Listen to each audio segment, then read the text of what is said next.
What's up, everyone? And this is Next Level Thinking.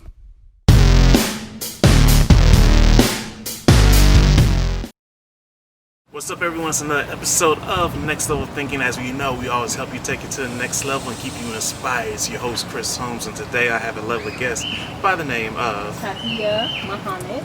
That shows not showing her face on camera. It's all good. Just a complete ghost Snapchat version, but we got this lovely photo over here of her looking all good and glammed up and things like that. But it's all good, though. It's all good. At least we got her still recording. Well, my face. It's all good. But tell the audience a little bit about yourself, and we'll dive into this. Okay. I'm a 24-year-old real estate investor in Houston, Texas. I'm plant-based. I've been plant-based 5 years. I like gardening, networking. I'm into all things entrepreneurship. So I'm a problem solver. I'm a Jill of all trades. And a mermaid. Yeah. Oh, I should have been a mermaid. I really should have been a mermaid. But do you know how to swim? No. That's contradicting as heck. Actually. Oh, okay. Actually, I'm learning how to swim. I'm gonna learn how to swim before I'm 30. Hey, that's what it's all about. So let's tell the stories, or many stories, of how you got into this. And I know I mentioned real estate and things like that. So, she had a whole moment. No, I had to stretch my thing. Oh, you had to stretch on this one? Okay. Yeah. So, of course, really, real estate was just one of those things. I was not interested in it. I was in college. I was a broke college student, of course. Roman noodles. Yeah, I never really had a thing for Roman noodles. Say what? I never. You didn't. I ate them in high school. When I got to college, I didn't know them. But I was plant-based in college. Okay. So me and my roommate, we used to sell adult drinks out of our apartment, and it was so fun. Everybody would always just knocking on the door. It was like selling drugs. People would knock on the door and be like, "Huh." Oh, so y'all had the party house. Yeah, well, we didn't have a party house. It was like a real life trap house. But we were selling drinks. Let me go. Yeah.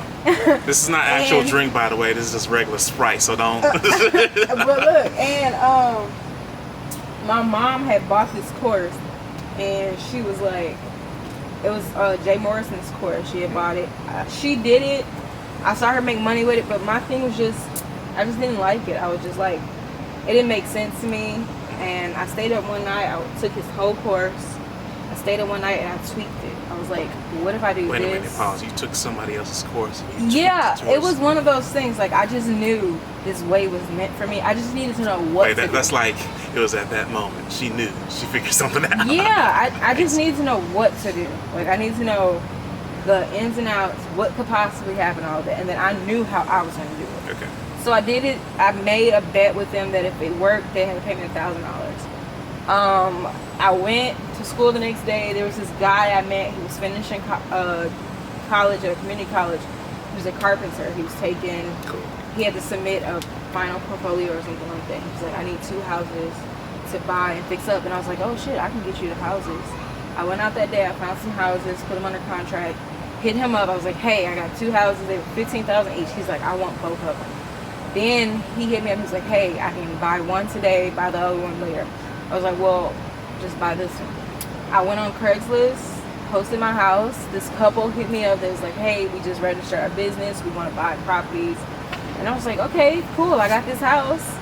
And in 7 days from that day, 7 days later, I had made $10,000.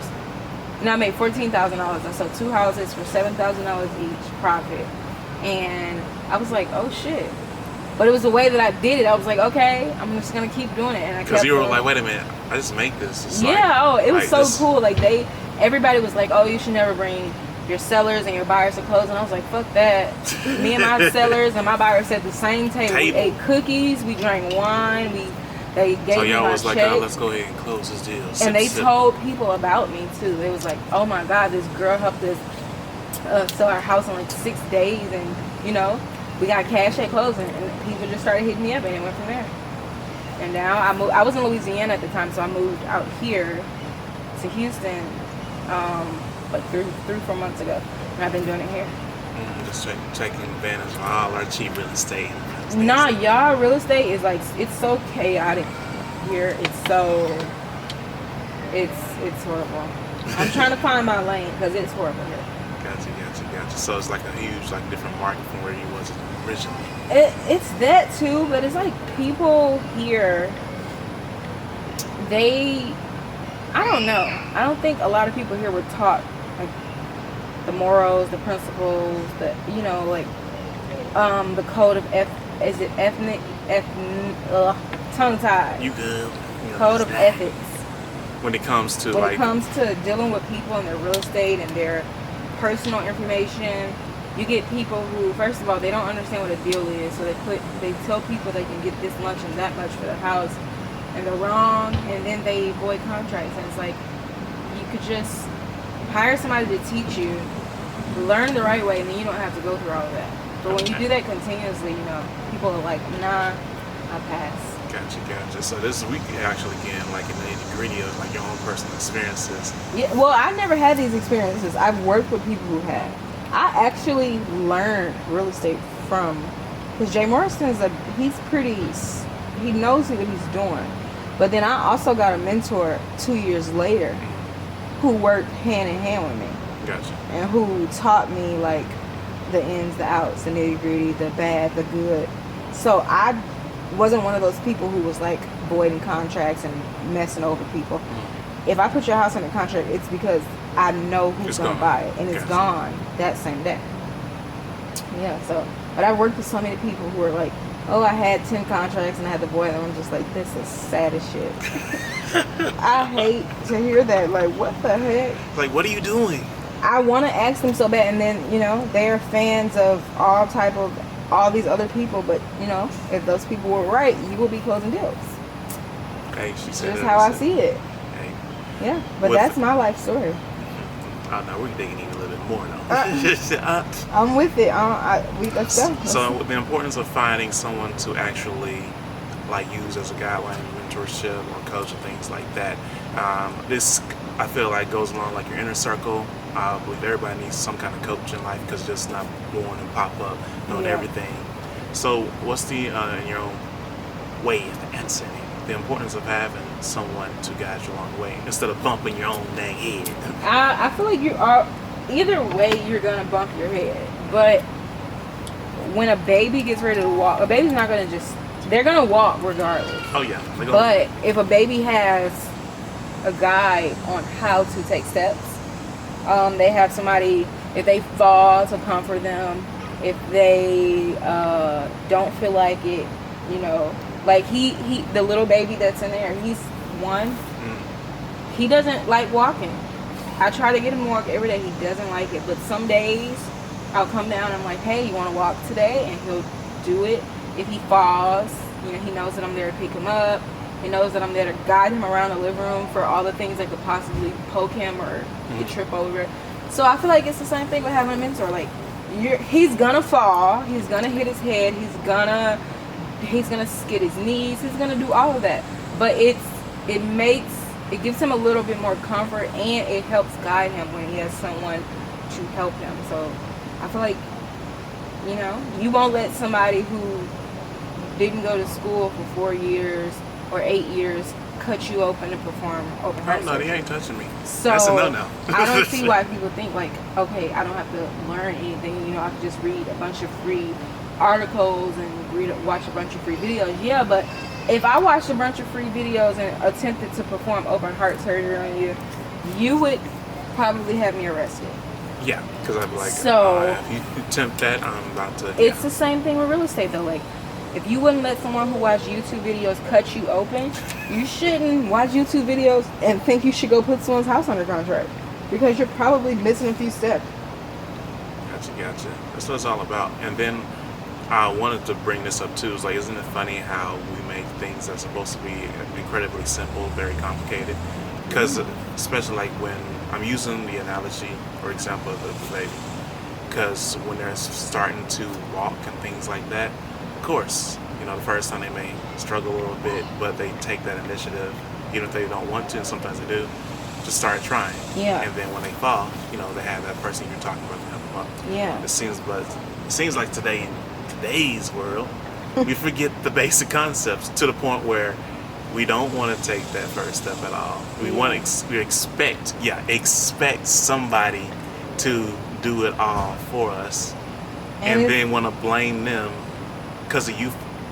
Like I'm using an example because you fail. Yeah, so it's the world's fault. Yeah.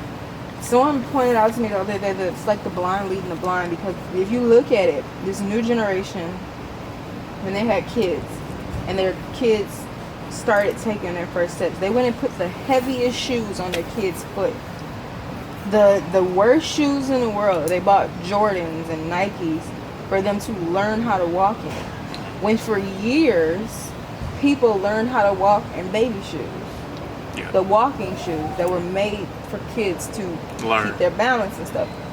People, the blind, without knowing why people are doing that, now they're leading a bunch of other crazy people, telling them, oh, let's buy these for the baby and put these on your baby's feet if you start walking.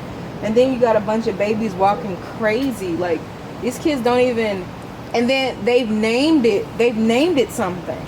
They've named it bow-legged walking, when it's like, if you notice those people, something is normally wrong with them. Like, when they get older, they're having to have all these surgeries on their legs, and I've seen little babies walk like that, and then they have to get their parents are having surgeries to get their legs turned, like weird shit like that. And it's like, instead of having knowledge on why people were putting their kids in those shoes and why it's important to make sure they have proper walking shoes, but we make everything complicated, and we really don't have a reason for it. We just do it though. Like, most of the shit people do now, they don't have a reason for anything. We just do it because they want to. And in the name of don't tell me how to, like, I don't know. I feel like that's even with business. Like, people want a successful business, but they don't want opinions to tell you how to handle your customers and how to do this or how to do that. Now, if it comes from a celebrity who doesn't care about you or your business, they'll take that advice. But people who have been in business their whole life, they'll say, oh, you're just talking, or you're just a hater, something like that. I think the world is crazy. I don't know. I think everybody should just do cocaine. I mean, I'm just playing. I'm sorry. I'm not encouraging the use of drugs, but golly, y'all need to do something. Hey, but that's what this podcast is all about, encouraging, but also raw truth. Because a lot of people sugarcoat a lot of different things. I hate that. I hate to be in a situation where if you just tell the dang on truth to this person, this could help them, and people dance around it and they sugarcoat it. Until it's too late. Yeah, and then they're like, oh, what should I do? What? Where were you like 45 days ago when you lied and told them that everything was okay? Like, where were you? Okay, so with that, I gotta go ahead and go to this question: the importance, or how big an impact it is when you step outside your comfort zone. It's the best thing you could ever do. But so many people are afraid to do. Have you ever rode a horse? Yeah. Me personally, when I was a kid, yeah. When you got ready to ride the horse and the horse started like moving, and were you scared? Oh, damn fun. Most people, when they see horses doing it, they like instantly get scared, and the horse is just getting to know you. It's getting ready because you're about to get on its back and ride it. So it's trying to figure out who you are. Okay, that's probably not a good example. Let's use traveling out of the country. Okay. For my 22nd birthday, I went to Costa Rica. Okay. And, no, 23rd birthday. 23rd. It was actually one of my best birthdays. Okay. But before I left, everybody that I told I was going to, they were like, oh, you should be careful, and you know what they say about them. You need to see all the news and I was things like that. What do they say? So everybody's like, oh, they're gonna pickpocket you, and they don't like Americans and all that. And so we went to Costa Rica. The first night I was there, I was the baby of the group. I was the youngest. Gotcha. So everybody's like, now it went from we like her, she's pretty, she's so calm, to we have to protect her. She's out here. She doesn't have any family out here. She's the youngest. Everybody was like 40, 50. I was 22, 23. So it's like now this is our little sister. So when we went out places, if I was asleep and the bus stopped, it was, make sure y'all wake Tahiyyah up. Tahiyyah, are you hungry? Did you eat? Are you okay? Are you homesick? They cared. But everybody that had never left the country that I talked to about it was like, oh, be careful. You know what they say. They don't like us. And the people in Costa Rica embraced us with so much love. They didn't even know we were tourists. They just treat us like one of their own, like family. Yeah, they treated us like we belonged there. And when I asked the people who kept telling me, oh, be careful, who told you these things? They say the same thing. You know what they say. So if you never leave what you know, you'll believe that. We have a guy who stays here. He's from South America, him and his girlfriend. He said that America that you see in the movies is not the America that you live every day. He said America in the movies inspires us to want to come over here. When we get here, we see what it really is. But in our movies, they don't encourage us to go other places. They encourage us to stay here. They encourage us to stay here. They put out so many bad images of other places that we believe that that's what it looks like. I had a friend who went to Africa. He was like, y'all are missing out. Like, y'all are missing out. He's like, man, talk about motherland.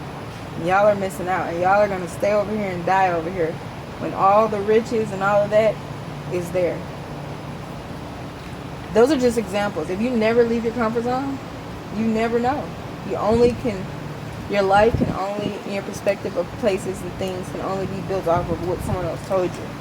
And who's to say they're right? That's like the deepest, yeah. And then on top of what you just add on to that, it's like the deepest thing that you I believe right there, that's probably the deepest thing that someone can take for the rest of their life. Because you only know what you know, and then who's telling these kind of things. Exactly. It's like fact checking on Facebook. Who's fact checking? And is their source even credible? And if the fact check is the people who y'all are talking shit about, of course it's gonna be false facts. Yeah, because it could be biased on what they want to or believe. But doesn't that make that an opinion then? I agree. Yeah. But so good luck telling that to some everybody. Are facts really facts? Or they're opinions that people don't agree with? Or they do agree with?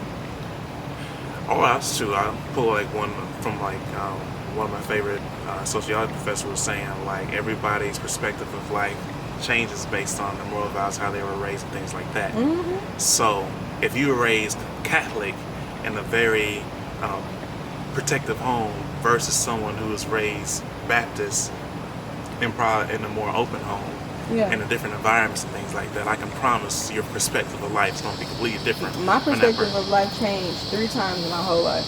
And change is good. Change is scary though. But when I was 12, that's why a lot of people are afraid to change. It's true. When I was 12, my parents divorced. But from 1 to 12, I knew a 2-parent home. So it was the first change. But I was raised in a Muslim organization. Mm-hmm. But they had rules and they had so much. You good? No. They had one perspective of life. Keep on. I still got audio. Yeah, they had the perception like if people were not in this organization, they were gonna go to hell. They were gonna die. They were gonna live a life of sin. This is their only perception. So when I left there and I was no longer there and life was totally different and all these things, then I had another perception of life. And that goes back to what you were saying, getting outside your comfort zone, because you only know what you only know. Oh, shit. Life was crazy. Like, once I only knew that, I was like, how do I maneuver through this? And then when I turned 18 and I got on my own, like, life changes again. Yeah. Because you don't have your parents there to, like, hold your hand. I got used to my parents waking me up for high school. I missed the first 2 days of college. I was asleep. I was not. I actually woke up at 11 o'clock. My first class was at 8. I was so mad. And you overslept. 2 days. I was like, fuck that. We got Not doing that again. We had to get on one accord. So I was like, hey, roommate, 7 o'clock, knock on the door. If she wasn't up by 7 o'clock, down the hall, beat on the door. We got to change the stuff. Yeah. Yeah, we got to do something because I was just at my parents. I mean, that also, and this is when it gets very interesting too, applies to money.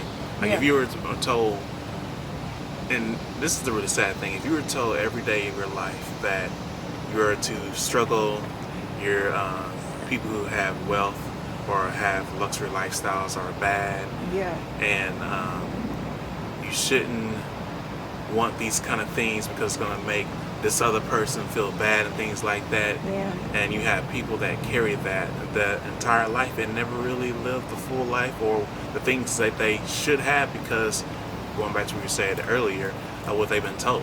Yeah, I know somebody who parents had money, and she was one of the nicest people I've ever met. But her parents raised her like, I'm gonna raise my kids. They never, you don't have money. You know, when it came to her needing something, they always, yes, okay, we'll take care of it. But they was not just give you. It was, you know, they made her, they had a store, she had to work. She knew her family had money. She knew they were millionaires. But she did not have money. Oh, that's different. Will Smith all day. You ain't got nothing. Like we got money. But you don't. But she always, she did what her parents asked her to do. She lived and respected them. She was a certain way because she knew as long as she didn't get in trouble, she would always have access to money. But I remember we also had a friend in the same group of friends. None of us really could stand her. But it was because, man, she came from that family where she was told if people had money, they were bad people. So she was always trying to make her like a bad person.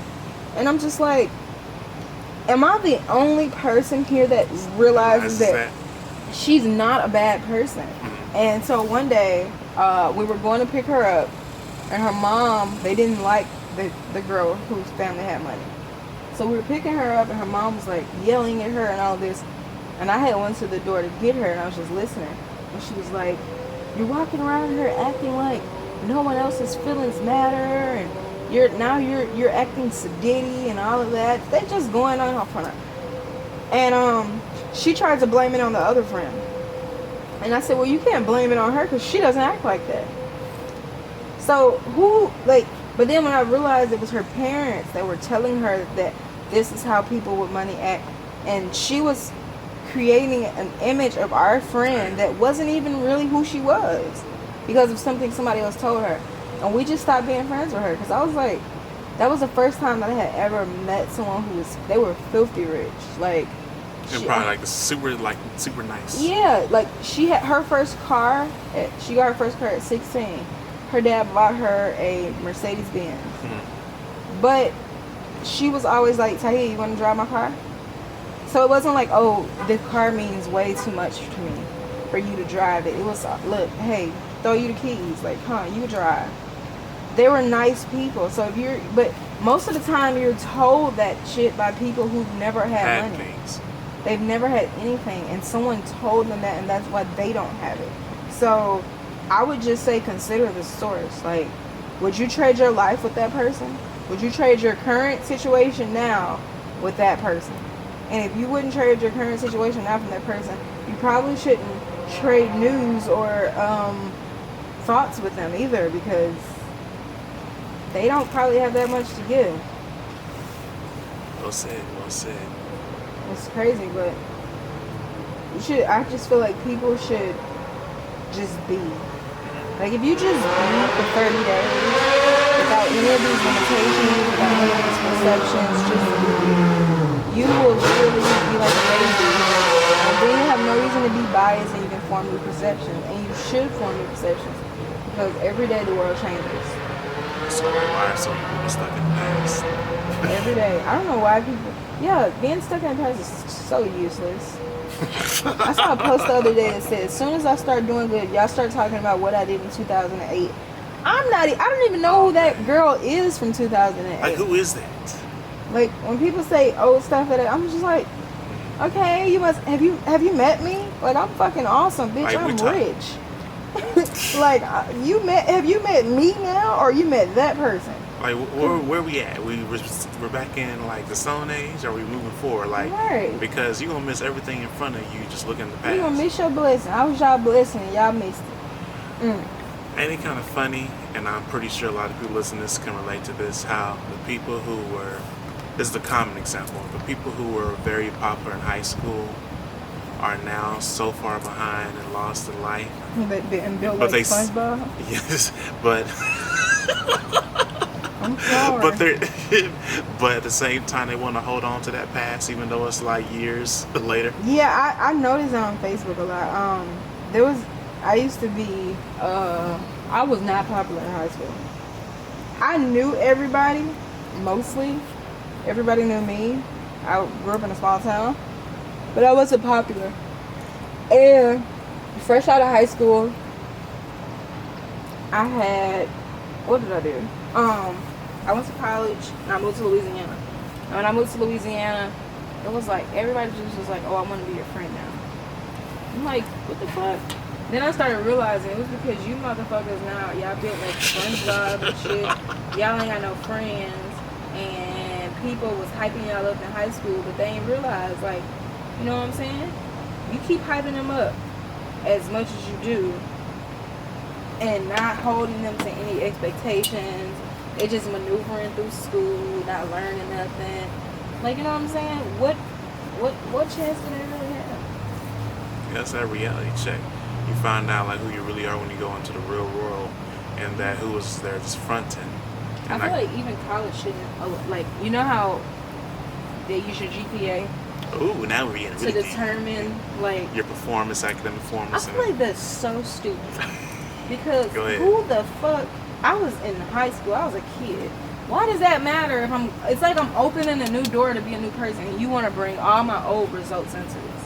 Like, that's so stupid. That right there is a whole deeper conversation among itself, because I do really agree with you too, because you're judging someone based on your exams and missing out all the other potential skills Exactly. and capabilities of this person.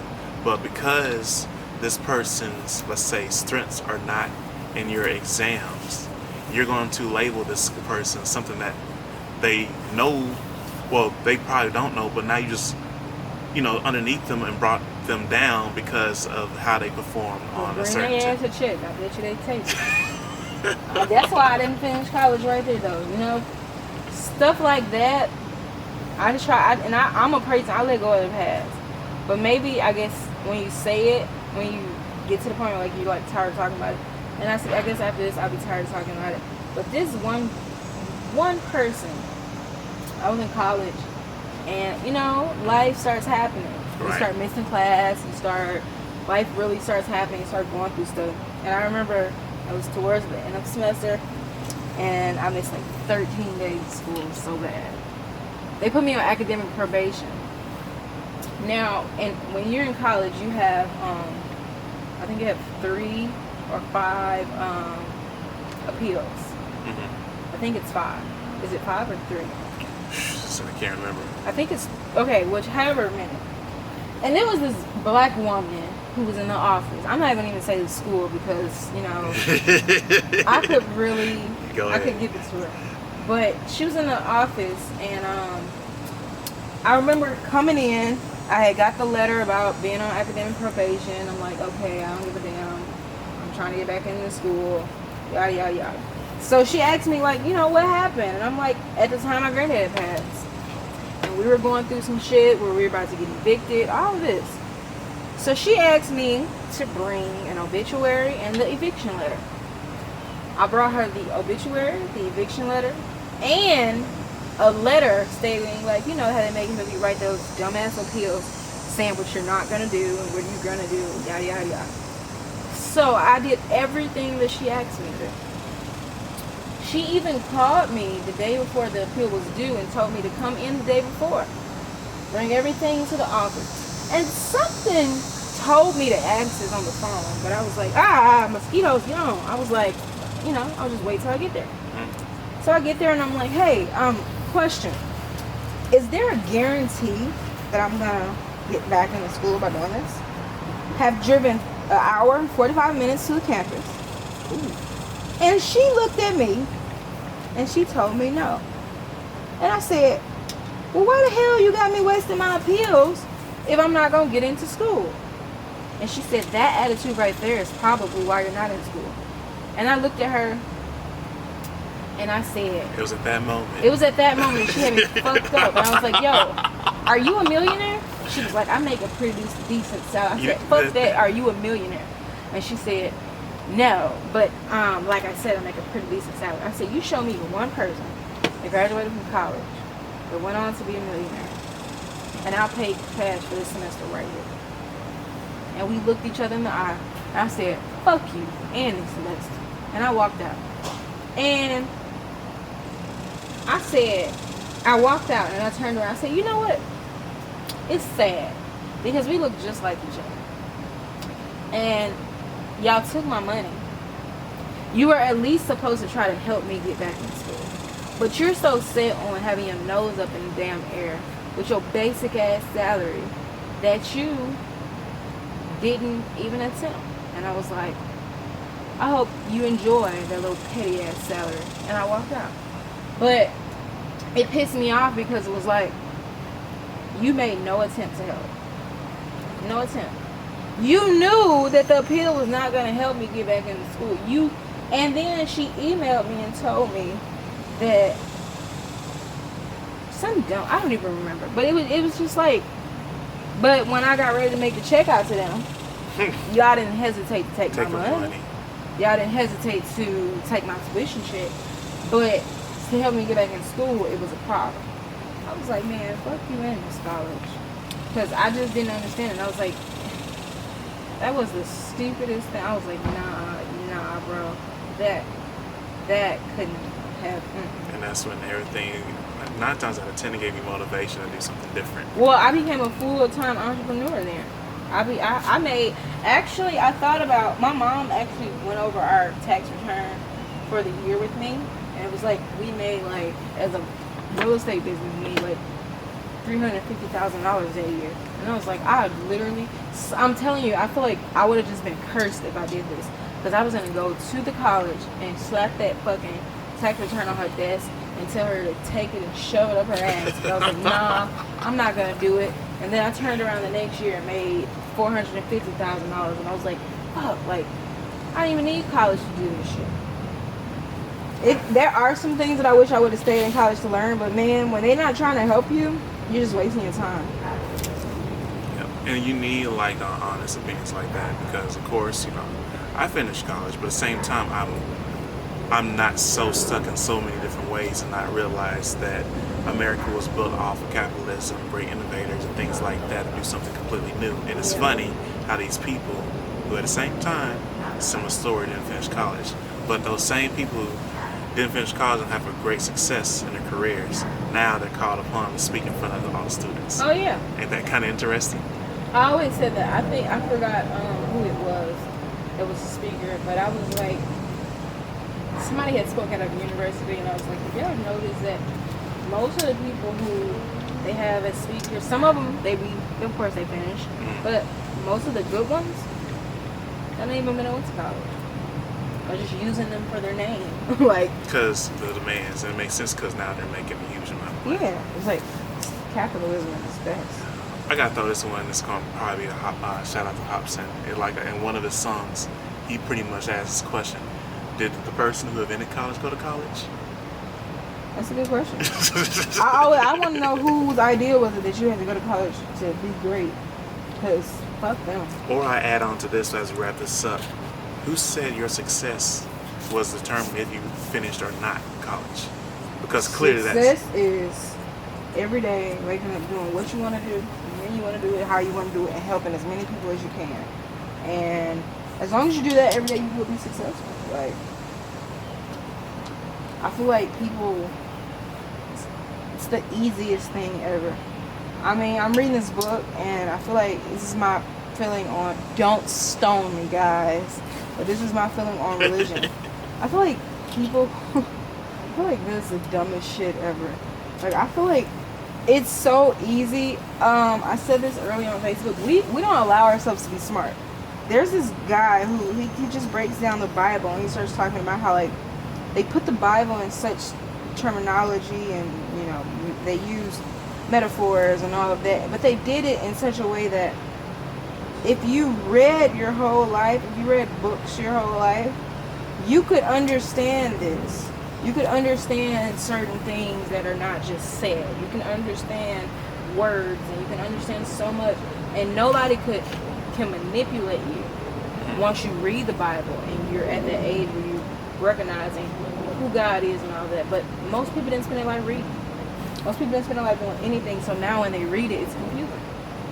So now you can be manipulated and all that. And now that I'm reading the Bible with a clear mind and all that, I'm just like, I'm a part of the world. I'm a part of the people. Like, people want you to stay out their business so much, but they want to be in your business.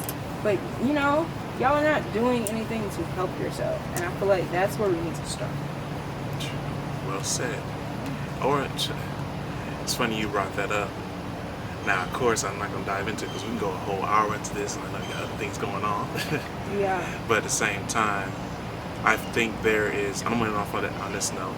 No, actually, there's only, well, I'll ask a couple things, and I need you to finish off with a statement. Okay. So that you leave the audience with something to think on to help them take their life to the next level. And what I'm going to say is, I find that it's something very wrong when you have, and this can be even in education, when there's something very wrong when you have questions and your teacher prohibits you from asking questions. Isn't that the basic way of learning? But I'm going to say, don't run to everyone who has an answer, because their answer could be just like him. Like I said, I grew up in an organization, and he was always open for questions. But man, once you get older and you find God the way I did, you kind of realize that, you know, his answers were mostly okay. But something to leave the audience with to think on. Man, love is the way. Love is the way.